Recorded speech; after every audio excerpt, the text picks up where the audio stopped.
नमस्कार साथियों, हमारी फसलों में विभिन्न प्रकार के कीट लगते हैं जो हमारी फसलों को नष्ट कर देते हैं एवं फंगस एवं वायरस जनित बीमारियों को भी फैलाने का काम करते हैं और इसकी वजह से हमारी जो फसलें हैं उनका 90% तक उत्पादन कम जाता है, घट जाता है। तो इसलिए कीटों की पहचान करना एवं उनका सही समय पर नियंत्रण करना बहुत ज़रूरी होता है किसान भाइयों। तो बहुत सारे कीट ऐसे हैं जो हमारे पौधों की क्लोरोफिल खा जाते हैं, जिसकी वजह से हमारी उत्पादन क्षमता कम हो जाती है। और जैसे वाइट फ्लाई की बात करें तो पत्ती की निचली सतह पर अंडे देती है ना। इस प्रकार से बहुत सारे कीट एवं बीमारियों के बारे में आज के इस वीडियो के माध्यम से बताने वाले हैं। तो चलिए शुरू करते हैं और सबसे पहले बात करते हैं सफ़ेद मक्खी की। तो वाइट फ्लाई इंग्लिश में कहते हैं सफ़ेद मक्खी को, जिसको आप वीडियो में देख रहे हैं। यह वाइट फ्लाई सफ़ेद मक्खी दिखने में पीले रंग का सिर वाला भाग दिखता है इसका, और इसके पंख वाइट कलर के होते हैं, सफ़ेद कलर के होते हैं। यह एक जगह से दूसरी जगह उड़ने में सक्षम होती है और यह पत्तियों के हमेशा निचली सतह पर छुप कर रहती है। जैसे जैसे तापमान में वृद्धि होती है, टेम्परेचर बढ़ता है, वैसे वैसे इसका प्रकोप बढ़ता जाता है। गर्मियों में बहुत तीव्र गति से इसका प्रकोप बढ़ता है। लाइफ साइकिल की बात करें यदि, तो सफ़ेद मक्खी अपनी लाइफ साइकिल लगभग 35 दिनों में 33 दिनों में पूरी कर लेती है। सफ़ेद मक्खी अपने जीवन में लगभग 100 से 120 अंडे देती है और अंडे हमेशा पत्ती की निचली सतह पर देती है। इस प्रकार इन अंडों से वाइट फ्लाई के बच्चे बाहर निकलते हैं जो पौधे के क्लोरोफिल को खाते हैं और 33 दिन का समय लगता है। यदि तापमान बढ़ता है तो लाइफ साइकिल 25 दिन में भी पूरी कंप्लीट कर लेती है। लाइफ साइकिल का मतलब होता है कि अंडा प्लस प्यूपा प्लस एडल्ट में जो पूरा समय लगता है उसको हम किसान भाइयों लाइफ साइकिल कहते हैं। और इसके बीच में निम्फ निकलते हैं। तो अंडे के बाद जो निम्फ निकलते हैं, निम्फ हमारी फसल को बहुत ज़्यादा नुकसान पहुंचाते हैं। वह छोटे छोटे हल्के से चिपचिपे होते हैं और उनसे फिर प्यूपा और एडल्ट तैयार होते हैं किसान भाइयों। सफ़ेद मक्खी हमारी फसलों में बहुत ज़्यादा नुकसान पहुंचाती है। आप देखेंगे कि यह एक बहुत छोटी छोटी बारीक बारीक होती है, जिसको हम नंगी आँखों से कभी कभी देख भी नहीं पाते हैं। तो इसको आप बारीकी से पहचान करके और सही समय पर कंट्रोल ज़रूर करें। वाइट फ्लाई के अंडे के बाद जब उसका बच्चा निकलता है उस समय हम देखते हैं कि एक चिपचिपा पदार्थ निकलता है। चिपचिपा पदार्थ पत्तियों पे पूरी तरह से फैल जाता है और प्रकाश संश्लेषण की क्रिया को रोक देता है, जिसकी वजह से हमारे पौधे की पत्तियां काली पड़ जाती हैं और काली पड़कर नीचे गिर जाती हैं, जिसकी वजह से क्लोरोफिल ना होने के कारण हमारे पौधे की वृद्धि रुक जाती है और फसल नष्ट हो जाती है किसान भाइयों। तो वाइट फ्लाई की हम मुख्य रूप से देखते हैं कि जो हमारी कॉटन की फसल है, कपास की फसल है, उसमें पूरी तरीके से हमारी फसल चौपट कर देती है। 110 प्रकार के वायरस जनित बीमारियां फैलाती हैं, जैसे LCB है, माइकोप्लाज्मा है और इसके अलावा अन्य विभिन्न प्रकार की फंगस जनित बीमारियां भी फैलाने का काम करती है वाइट फ्लाई। और वाइट फ्लाई के द्वारा हम देखते हैं कि जैसे सूटी मोल्ड फंगस होती है, सूटी मोल्ड फंगस को फैलाने का यह काम करती है। और इसके अलावा हमारी जो पत्तियां हैं वो काली काली हो जाती हैं सूटी मोल्ड फंगस के वजह से, और हमारा पूरा पौधा कमज़ोर हो जाता है और उत्पादन हमारा कम हो जाता है। तो इसके लिए कंट्रोल करने के लिए ऑर्गेनिक और रासायनिक मेथड के बारे में हम बात करेंगे। सही समय पर यदि हम इसका कंट्रोल कर देते हैं, जब हमारे एक पत्ती पर 2 से 3 वाइट फ्लाई दिखती हैं, तब प्रिवेंटिव रूप में यदि हम इसका कंट्रोल कर देते हैं तो ही हमें बेहतर से बेहतरीन रिजल्ट मिलने वाले हैं किसान भाइयों। क्योंकि यदि एक बार इसका प्रकोप बहुत ज़्यादा हो गया, फैल गई, तो हम रासायनिक दवाओं का स्प्रे ज़रूर करते हैं, लेकिन कंट्रोल करना मुश्किल हो जाता है किसान भाइयों। इसलिए आपको प्रिवेंटिव रूप में ऑर्गेनिक के रूप में ऑर्गेनिक का उपयोग ज़रूर करना चाहिए। इसके लिए आप फेरोमोन ट्रैप, लाइट ट्रैप लगा सकते हैं, स्टिकी ट्रैप लगा सकते हैं। नीला और पीला स्टिकी ट्रैप लगाते हैं यदि, तो 1 एकड़ में 20 पीस आपको लगाने चाहिए और फसल से 1.5 से 2 फीट की ऊंचाई पर ऊपर लगाना चाहिए, जिससे जो सकिंग पेस्ट है जैसे वाइट फ्लाई है वो कंट्रोल हो जाती है। दूसरा, मल्चिंग पेपर ज़रूर लगाएं, ब्लैक कलर नीचे और सिल्वर कलर ऊपर लगाना चाहिए, जिससे हमारी फसल में जो पत्ती की निचली सतह पर वाइट फ्लाई का प्रकोप है, तो टेम्परेचर जैसे बढ़ेगा तो हमारी जो वाइट फ्लाई है वो कंट्रोल हो जाती है। इसलिए मल्चिंग पेपर ज़रूर लगाएं। और इसके अलावा ड्रिप और मल्चिंग से यदि खेती करते हैं तो पानी का जो फैलाव है वो ज़्यादा नहीं होता है। इसकी वजह से जो हमारी वाइट फ्लाई को पोषण है वो कम मिलता है और उसका इन्फेस्टेंस कम होता है किसान भाइयों। तो ड्रिप मल्चिंग से खेती करें। नीम ऑयल का आप उपयोग कर सकते हैं। 200 लीटर में 5 किलोग्राम नीम ऑयल अच्छी तरह से पीस कर स्प्रे कर दीजिए, या फिर नीम ऑयल, फिश ऑयल, इसको आप 2 ml पर लीटर में घोलकर आप स्प्रे कर दें। तो इससे आपका प्रिवेंटिव में कंट्रोल हो जाएगा, वाइट फ्लाई आपकी ज़्यादा नहीं आएगी किसान भाइयों।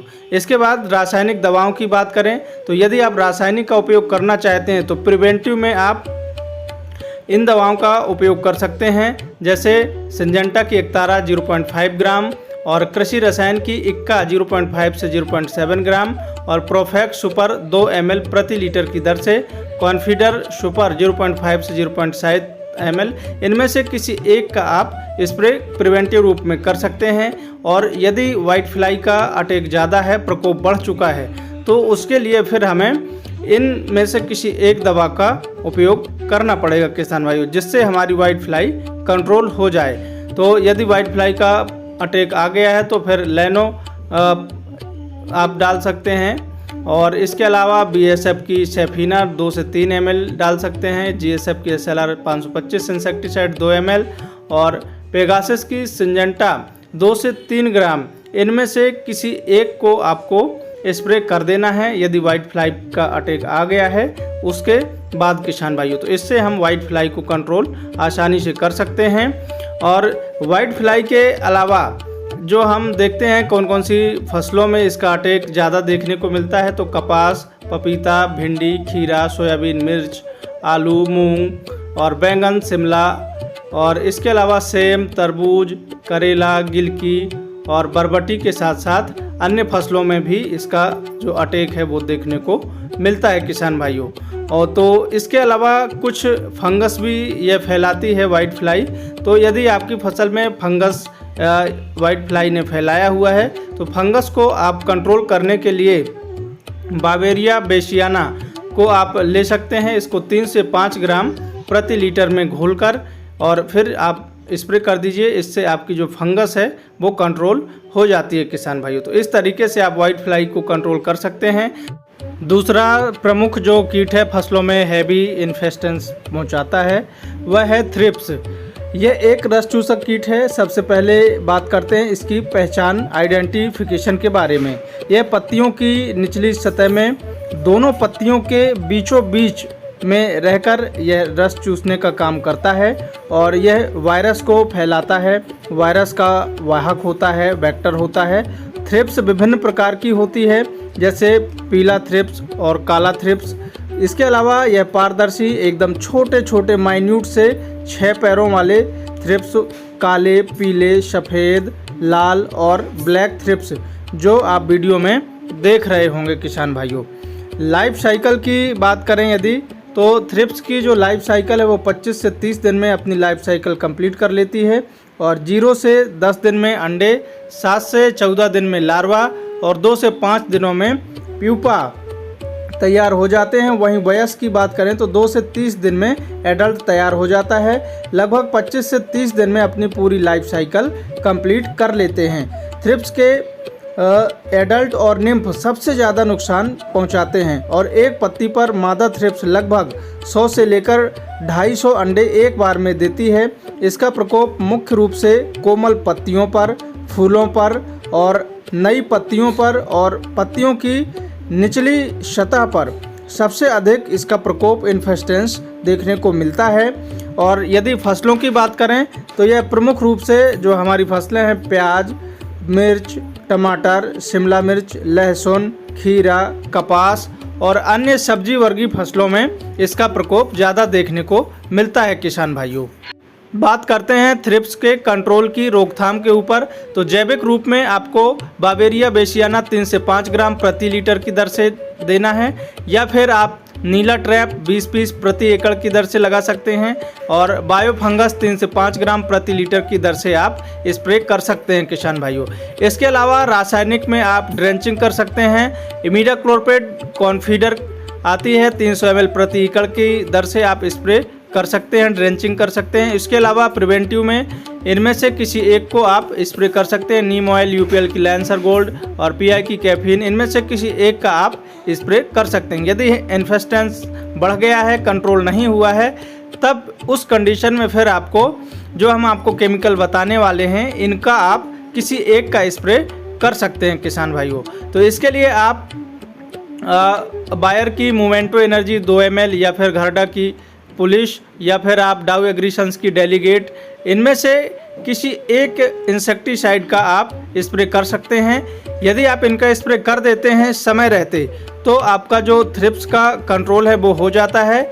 यदि आपने प्रिवेंटिव में आप थ्रिप्स को कंट्रोल नहीं किया, तो फिर यह कंट्रोल करना मुश्किल हो जाता है किसान भाइयों, क्योंकि इसकी जो प्रोजनी है, जनरेशन है, वो बहुत ज़्यादा मल्टीप्लाई होती है। मल्टीप्लिकेशन रेट इसका बहुत ज़्यादा होता है किसान भाइयों।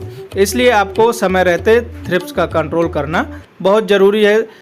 हमारा तीसरा महत्वपूर्ण कीट है फ्रूट फ्लाई।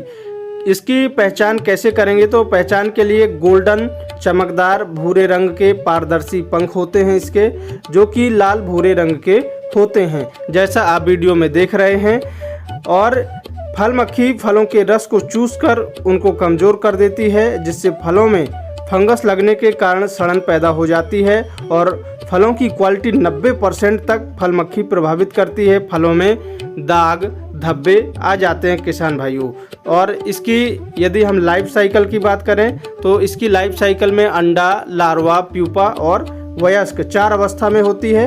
फल मक्खी की लाइफ साइकिल 15 से 30 दिन में कंप्लीट कर लेती है और फसलों में मुख्य रूप से अटैक करती है, जैसे तुरई, लौकी, कद्दू, खीरा, ककड़ी, तरबूज, अमरूद, गिलकी, करेला, टिंडा, बेल वर्गीय फसलों में यह ज़्यादा अटैक करती है। फल मक्खी एक बार में 300 से 500 अंडे तक मादा फल मक्खी देती है, और जो कि बहुत तीव्र गति से अपनी जनरेशन को बढ़ाती है और मल्टीप्लिकेशन रेट बहुत अधिक होता है। और यह फलों में डंक मारकर फलों के अंदर अंडे देती है और फलों में सड़न पैदा कर देती है, जिससे क्वालिटी ख़राब हो जाती है। कंट्रोल की बात करें तो इसके कंट्रोल के लिए जैविक में आप लाइट ट्रैप लगा सकते हैं और फ्रूट फ्लाई ट्रैप लगा सकते हैं। 15 से 20 पीस लगेंगे 1 एकड़ में। 2 फीट ऊपर फसल से आपको लगाना चाहिए किसान भाइयों।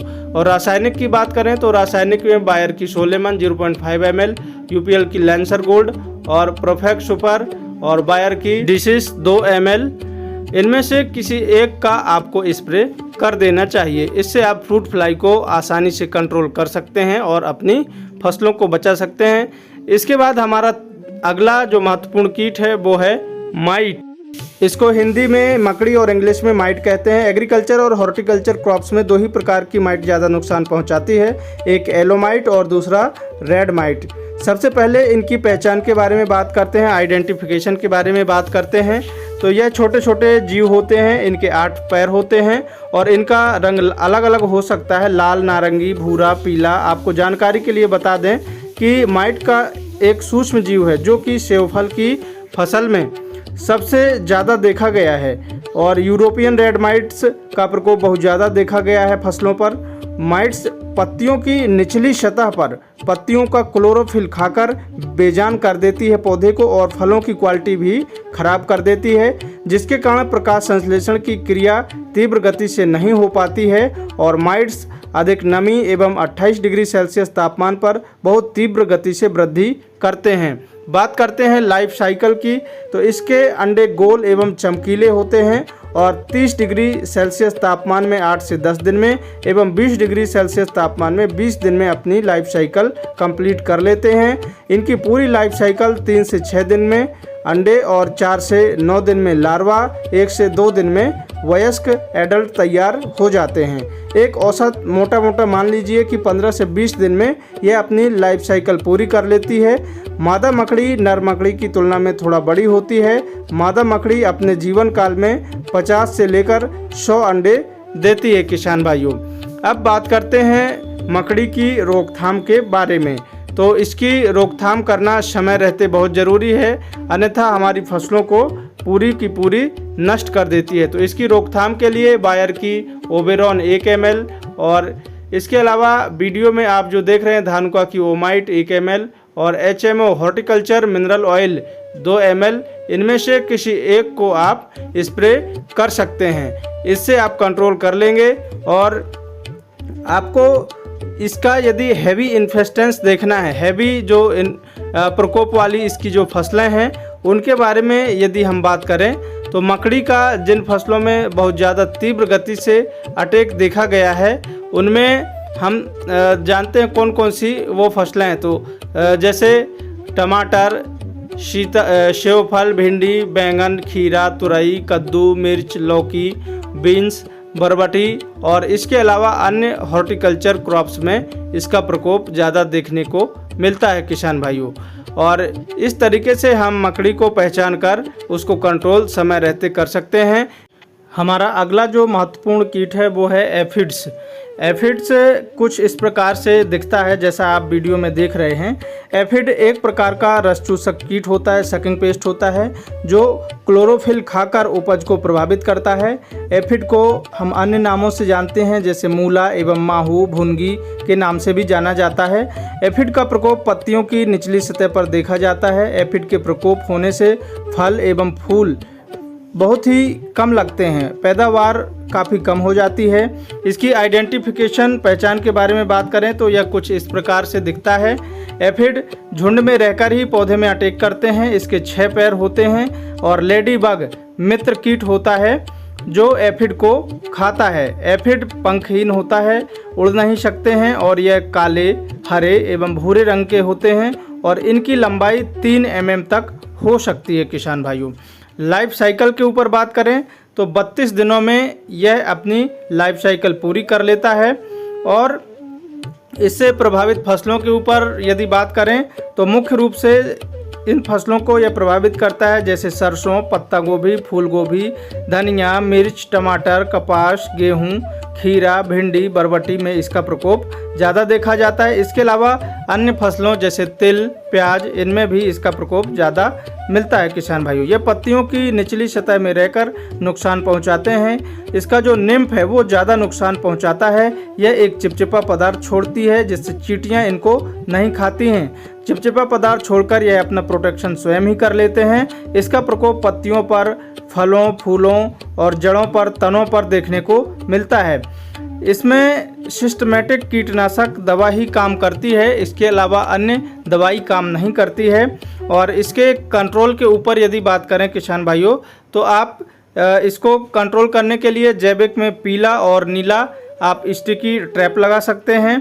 और इससे यदि कंट्रोल नहीं होता है तो इसके अलावा आप UPL की लैंसर गोल्ड आती है उसकी आप 3 ग्राम मात्रा पर लीटर के हिसाब से दे सकते हैं।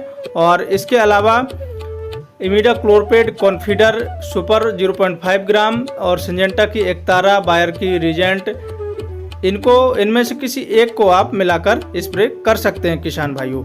जैसेट के ऊपर बात करें तो यह एकदम छोटा सा माइन्यूट सा हरे रंग का कीट होता है जो बहुत फुर्तीला होता है और इसके 6 पैर होते हैं। यह सकिंग पेस्ट का काम करता है, रस चूसने का काम करता है हमारी फसलों पे। और पत्तियों की निचली सतह पर यह मुख्य तौर से दिखाई देता है और पत्तियों की निचली सतह की क्लोरोफिल को खाकर यह पौधे की उपज में कमी लाता है, पौधे की उपज को प्रभावित करता है। और जैसा आप वीडियो में देख रहे होंगे पत्ती की निचली सतह को खा लेता है। यह अपनी लाइफ साइकिल लगभग 25 दिनों में पूरी कर लेता है और 25 दिनों में पूरी कर लेता है। इसकी मुख्य रूप से 3 स्टेज होती हैं, अंडा, और अंडे के बाद दूसरी स्टेज लार्वा और तीसरी एडल्ट, ये 3 स्टेज होती हैं। इसकी निम्फ, इसकी जो स्टेज है वो सबसे ज़्यादा हानिकारक होती है। निम्फ इसके बहुत ज़्यादा फसलों में नुकसान पहुंचाते हैं और एडल्ट सबसे ज़्यादा नुकसान फसलों में पहुंचाते हैं। और इसके यदि अंडे की बात करें तो एक फीमेल 15 से लेकर 29 अंडे तक एक बार में देती है किसान भाइयों। तो इस तरीके से इसका जो इन्फेस्टेंस है वो धीरे धीरे मल्टीप्लाई होता जाता है, बढ़ता जाता है। इसके निम्फ आप जैसा वीडियो में देख रहे हैं ये बहुत ज़्यादा प्रभावित करते हैं फसलों को। फसलें मुख्य रूप से कपास, भिंडी, सोयाबीन, इनमें मुख्य तौर से ज़्यादा प्रभावित करता है। और कुछ फलों में, बागवानी फसलों में और बैंगन में जो छोटी पत्ती रोग होता है वो इसको फैलाने का काम करता है। तो ये मुख्य रूप से बीमारियां भी फैलाता है। रोकथाम के ऊपर बात करें तो नीम ऑयल का आप स्प्रे कर सकते हैं। इसके अलावा आप पीला स्टिकी ट्रैप लगा सकते हैं। 20 पीस आपको 1 एकड़ में लगाना चाहिए। इनमें से किसी एक का आप स्प्रे कर सकते हैं किसान भाई। हमारा अगला कीट है मिलीबग। वीडियो में जैसा आप देख रहे हैं ऐसा दिखता है मिलीबग। इसका प्रकोप मुख्य रूप से आम की फसल में देखा जाता है। यह एक प्रकार का रस चूसक कीट होता है जो कि पत्तों पर, तने पर क्लोरोफिल खाकर पौधों को कमज़ोर करता है। मिलीबग की आइडेंटिफिकेशन की बात करें, पहचान की बात करें तो यह सूक्ष्म जीव एवं छोटे छोटे मुलायम रुई की तरह दिखाई देते हैं। इनके शरीर में चिपचिपा पदार्थ होता है सफ़ेद रंग का, जिसके कारण हम जो कीटनाशक का स्प्रे करते हैं वह शरीर में अंदर तक नहीं पहुँचता है, जिससे कंट्रोल करने में और भी ज़्यादा मुसीबत आती है, परेशानी होती है किसान भाइयों। इसकी यदि हम बात करें लाइफ साइकिल की तो यह हमारी फसलों में अगस्त से लेकर फरवरी तक बहुत ज़्यादा परेशान करता है। यह पत्तियों में जीवित रह सकता है। इसकी मादा पौधे में छुपी हुई जगह में अंडे देती है। मादा मिलीबग एक बार में 450 से 500 अंडे तक देती है और इसकी 3 अवस्था होती हैं, अंडा, लार्वा और वयस्क। मिलीबग 28 से 32 दिनों में अपनी लाइफ साइकिल कंप्लीट कर लेता है और ठंडे मौसम में यह और अधिक तीव्रता से ग्रोथ करती है। फसलों में प्रमुख रूप से अटैक करती है, जैसे अंगूर, अनार, संतरा, सीताफल, भिंडी, बरबटी, कपास, टमाटर, शिमला, नींबू, आम, केला, करेला, तरबूज, पपीता, आलू और अन्य फसलों में। यह मुख्य रूप से हॉर्टिकल्चर जो क्रॉप्स हैं, बागवानी फसलें हैं, उनमें ज़्यादा अटैक करती है किसान भाइयों। नुकसान की बात करें तो पौधों की क्लोरोफिल को खाकर यह फंगस को बढ़ावा देती है, जिसकी वजह से हमारी फसल में विभिन्न प्रकार की फंगस जनित बीमारियां आती हैं। कंट्रोल के ऊपर बात करें तो फसल को आप प्रोफेनोफास से धुल सकते हैं, वॉश कर सकते हैं। प्रोफेनोफास आपको 500 ml लेना है और 400 लीटर पानी में घोलकर स्प्रे कर देना है। इसके अलावा आप कार्टेप हाइड्रोक्लोराइड ले सकते हैं। टाटा की एम्प्लीगो आती है, उसका आप स्प्रे कर सकते हैं। और बायर की कॉन्फीडर 800 ml 1 एकड़ में आप ड्रेंचिंग कर सकते हैं। अधिक नाइट्रोजन और पानी ना दें।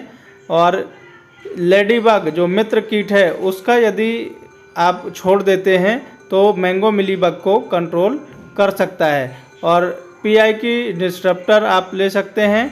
यदि इनको आप स्प्रे कर देंगे तो मैंगो जो मिलीबग है वह कंट्रोल हो जाता है। जब भी स्प्रे करें सिलिकॉन चिप को मिलाकर आपको स्प्रे करना चाहिए, जिससे आपके जो इंसेक्टिसाइड हैं उनका जो असर है वो बढ़ जाता है और हमारी फसलों पे इफ़ेक्टिवनेस उसकी ज़्यादा दिखाई देती है। तो समय रहते आप कंट्रोल ज़रूर करें। हमारा अगला महत्वपूर्ण कीट है लीफ माइनर।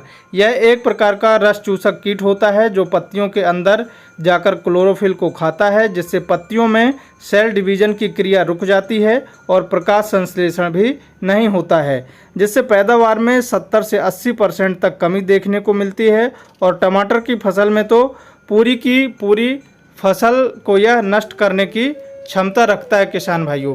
देखने में एकदम बहुत बारीक होता है, सूक्ष्म होता है, जो पत्तियों के अंदर चलकर क्लोरोफिल को खाता है और पत्तियों में आपको टेढ़ी मेढ़ी लाइनें बना देता है, जैसा कि आप वीडियो में देख सकते हैं किसान भाइयों। इस तरीके से यह पत्ती के अंदर टेढ़ी मेढ़ी लाइनें बना देता है। लाइफ साइकिल के ऊपर बात करें यदि तो लीफ माइनर की जो मादा मक्खी होती है वह घरों में पाई जाने वाली जो घरेलू मक्खी होती है उसके जैसे दिखाई देती है, सेम टू सेम। मादा मक्खी अपने जीवन काल में 250 अंडे देती है। पत्तियों के अंदर या फिर मुलायम पत्तियों में ही लीफ माइनर का प्रकोप देखने के लिए मिलता है।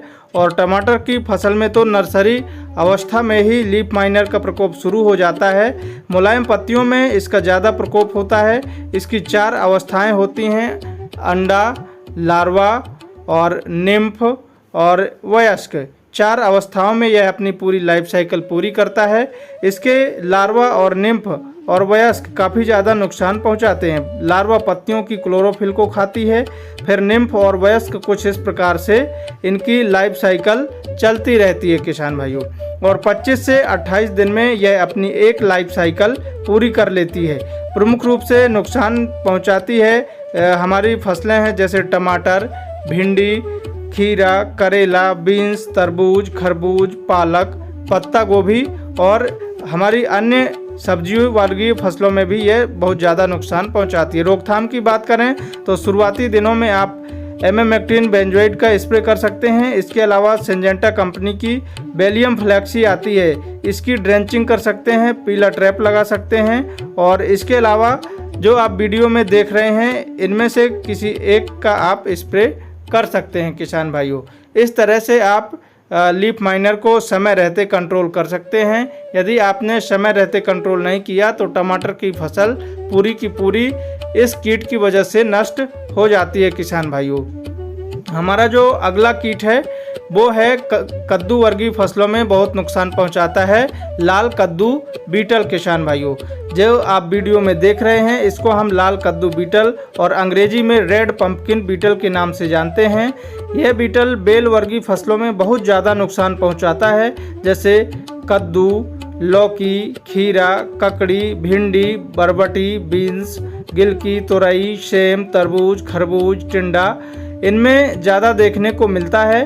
और बीटल 4 प्रकार की होती है: ब्लैक पंख वाले बीटल और काले धब्बे वाले बीटल, हल्के लाइट रेड, इसके अलावा डार्क रेड। 4 प्रकार के होते हैं किसान भाइयों। लेकिन मुख्य रूप से जो लाल वाला है उसका ज़्यादा प्रकोप देखने को मिलता है।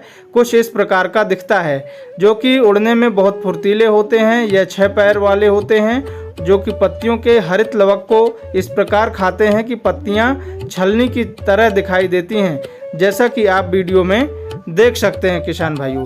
इसके प्रकोप के कारण पौधा बहुत कमज़ोर हो जाता है और उत्पादन बहुत घट जाता है। पत्तियां काली पड़कर गिरने लगती हैं और यह कीट इतना खतरनाक होता है कि यह अंकुरण के समय से ही पत्तियों को खाता है और तने को भी खा जाता है। और लौकी, गिलकी, खीरा, करेला में शुरुआत में लाल कद्दू बीटल ही फसलों को नष्ट करता है। आपने देखा होगा कि शुरुआत में अंकुरण से ही यह खाने लगता है। यह 65 से 75% तक फसल को नुकसान पहुंचा देता है, इसलिए सावधान रहें और शुरुआत से ही प्रिवेंटिव में कीटनाशक का स्प्रे आप करते रहें। इसकी लाइफ साइकिल की बात करें यदि, तो इसकी लाइफ साइकिल में मुख्य रूप से 4 अवस्थाएं होती हैं। सबसे पहले अंडा, उसके बाद फिर लार्वा और निम्फ और उसके बाद फिर वयस्क। 150 से 300 अंडे मादा बीटल एक बार में देती है और लाल कद्दू बीटल 20 से 25 दिन में अपनी पूरी लाइफ साइकिल कंप्लीट कर लेता है। कंट्रोल की बात करें यदि, लाल कद्दू बीटल को ऑर्गेनिक के लिए आप नीम ऑयल 3000 ppm 3 ml प्रति लीटर की दर से स्प्रे कर सकते हैं। करंज ऑयल और फिश ऑयल इनकी 2-2 ml मात्रा को आप स्प्रे कर सकते हैं। रासायनिक के लिए आप इनमें से किसी एक का स्प्रे कर सकते हैं, जैसा कि आप वीडियो में देख रहे हैं। इनमें से किसी एक को स्प्रे कर दें। इसके बाद हमारा अगला जो महत्वपूर्ण कीट है वो है हॉपर्स, फुदका। जैसा कि नाम से ही स्पष्ट होता है, फुदका तीव्र गति से चलने वाला, फुदकने वाला। साथियों, इसकी जो पहचान की यदि हम बात करें, आइडेंटिफिकेशन की बात करें, तो इनके पंख होते हैं और यह दिखने में एकदम फुर्तीले दिखाई देते हैं, ब्राउन कलर के दिखाई देते हैं, जैसा आप वीडियो में देख रहे होंगे। इनके 6 पैर होते हैं और उड़ने में सक्षम होते हैं, ग्रुप वाइज चलते हैं और यह सबसे ज़्यादा धान की फसल में नुकसान पहुंचाते हैं। और ये कई प्रकार के होते हैं, जैसे green plant hopper, brown plant hopper, white backed plant hopper, और धान की पत्तियों के नीचे की क्लोरोफिल खाकर फसल को एकदम कमज़ोर कर देते हैं और जिसके कारण हमारी पूरी धान की फसल एकदम नष्ट भी हो सकती है यदि हमने समय रहते कंट्रोल नहीं किया। और ब्राउन प्लांट हॉपर का यदि हमारे खेत में अटैक हो गया है तो हमारा जो खेत है वो एकदम जला हुआ दिखाई देता है, जैसे हमारा खेत जल गया हो, आग लग गया हो, इस तरह से दिखाई देता है जैसा आप वीडियो में देख रहे हैं। और इसको हम हॉपर बर्न के नाम से जानते हैं किसान भाइयों। और यह मुख्य रूप से 3 प्रकार के होते हैं, ग्रीन लीफ हॉपर, और दूसरा ब्राउन प्लांट हॉपर, और तीसरा वाइट बैक्ड प्लांट हॉपर्स के नाम से जानते हैं।